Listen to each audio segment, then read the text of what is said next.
안녕하세요. 운동이야기의 김 교수입니다. 자, 오늘 Q&A 시간에는 구독자 꾸앵님께서 주신 질문인데요. 젖산은 자연스럽게 어떻게든 제거가 된다고 알고 있는데요. 쌓여봐야 만성피로 정도로 작용을 할 텐데 이 정도의 작용이 살이 찌는 거랑 유의미한 관계가 있나요? 라고 하는 질문을 주셨습니다. 그러니까 우리가 이제 운동을 하게 되면 체내에 이제 젖산이라는 것이 쌓이게 되는 거죠. 그래서 우리가 보통 이런 젖산이라는 것을 피로 물질이다 이렇게 규정을 하고 있고, 또 운동이 끝난 다음에는 젖산의 70%는 산화되고 10%는 아미노산으로 없어지고 전환되고 나머지 20%는 글리코겐으로 재합성이 되기 때문에, 즉 당신생의 물질로 사용이 되기 때문에 젖산인 운동이 끝난 다음에는 또 에너지원이 될 수 있다 이렇게 얘기를 하고 있습니다.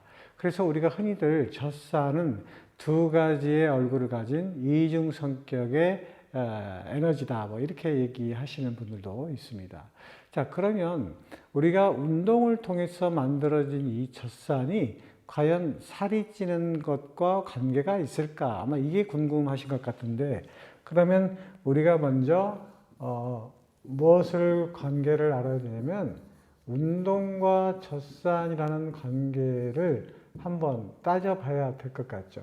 운동과 젖산이라는 관계를 따지고 나서 그러면 비만하고 어떤 관련이 있는가, 이런 관련성에 대해서도 같이 얘기를 해보면 좋을 것 같습니다. 그러면 우리가 쉽게 흔히들 얘기하는 것이 있는데, 과연 운동이라는 것이 식욕과 어떤 관련이 있느냐, 이것부터 한번 얘기를 해볼까요?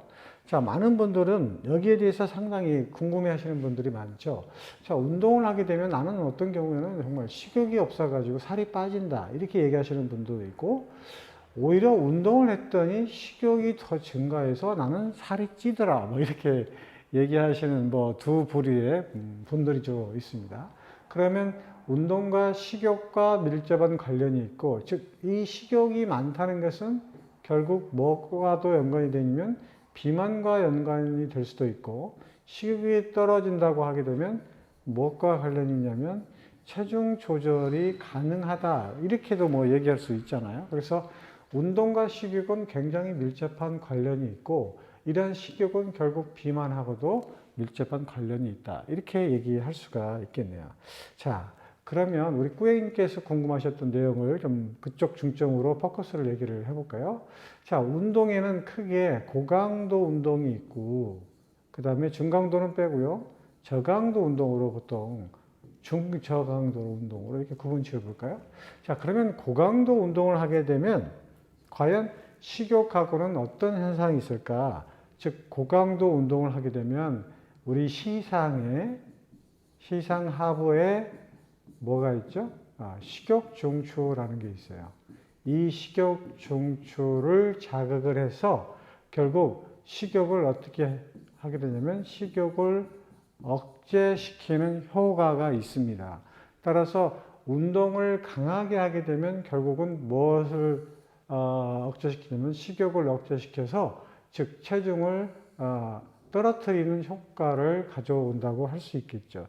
자, 여기에 관련되어 있는 것이 또 뭐가 있냐면, 고강도 운동을 하게 되면 궁금해 하셨던 젖산이라는 것들이 만들어지죠. 그렇죠? 그래서 이 젖산이 만들어지게 되면 결국 이 젖산도 뭐하고 관련이 있냐면 식욕을 억제시키는 효과가 있다 이렇게 말씀을 드릴 수 있는 거죠. 자, 거기에 비해서 저강도 운동을 하게 되면, 중강도나 저강도 운동을 하게 되면 역시 똑같이 시상하부를 자극해서 식욕 중추를 자극하는데, 여기서는 식욕을 억제시키는 것이 아니라 식욕을 촉진시키는 역할을 하게 되는 거예요.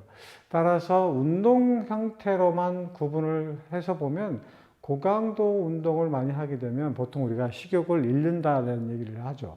즉 운동을 너무 심하게 하게 되면 식욕이 떨어져서 입맛이 없다 이렇게 얘기하시는 분들이 있고, 중강도나 저강도로 낮은 강도로 운동을 하게 되면 밥맛이 좋아져서 근육도 생기고 살도 좀 찌고 건강해진다 이런 느낌을 많이 받고들 합니다.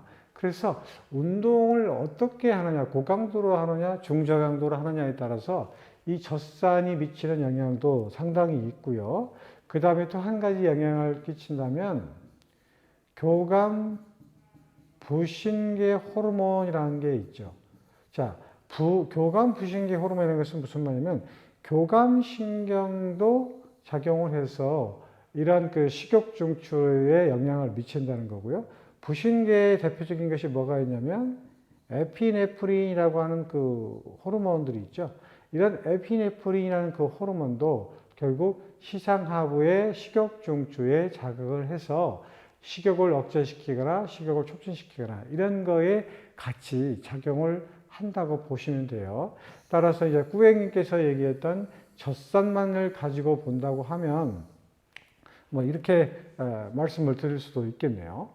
자, 여기서 이제 한 가지 더 추가적으로 얘기를 할 수 있는 것이 뭐냐면 렙틴이라고 하는 호르몬이 있습니다. 자, 렙틴이라는 것은 우리가 이제 식사를 하게 되면 지방 세포에서 분비되는 호르몬인데 이것을 뭐냐면 우리가 이제 시상하부를 자극해서 포만감을 일으키는 그런 그 호르몬으로 이렇게 알려져 있거든요. 그러면 운동을 하면은 어떻게 얘기가 되냐면 운동을 하게 되면 이런 그 렙틴이라는 그 호르몬이 이제 분비가 되게 되는데 흔히들 말하는 비만인들 같은 경우 있죠. 비만인들 같은 경우에는 렙틴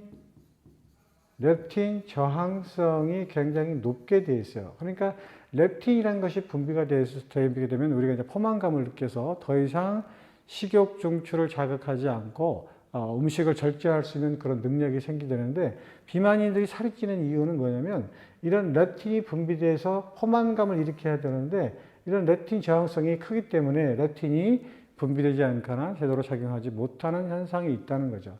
하지만 이러한 것들은 운동을 통해서 렙틴의 저항성을 개선시켜서 결국 식욕을 억제시킬 수 있는 충분한 그런 효과가 있기 때문에 운동을 고강도로 하는 것보다 중저강도로 운동을 해서 렙틴의 분비량을 증가시킴으로써 포만감을 일으키고 식욕을 억제시킬 수 있는 그런 효과가 간접적으로 또 있다라고 말씀을 드릴 수가 있겠습니다.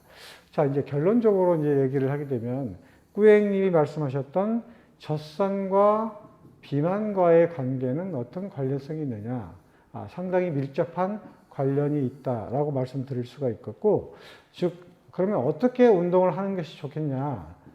강한 무산소 운동을 통한 운동보다는 가급적이면 약한 중저강도의 운동을 시행하는 것이 좋겠다. 이렇게 말씀을 드릴 수가 있겠고, 마지막으로 일회성인 운동보다 무산소성 운동을 일회성으로 하는 것보다는 일주일에 3회, 주 3회 정도의 빈도를 가지고 운동을 지속적으로 하게 되면 젖산의 생산량도 적어서 식욕을 촉진시킬 수 있고요. 그 다음에 아까 얘기했던 이런 그 렙틴의 저항성도 개선이 되어서 충분히 식욕을 억제시킬 수 있는 그런 운동이 될 수 있다는 거죠. 따라서 고강도에 만들어진 젖산은 만성 피로를 일으키는 원인이 되기도 하지만 결국은 식욕을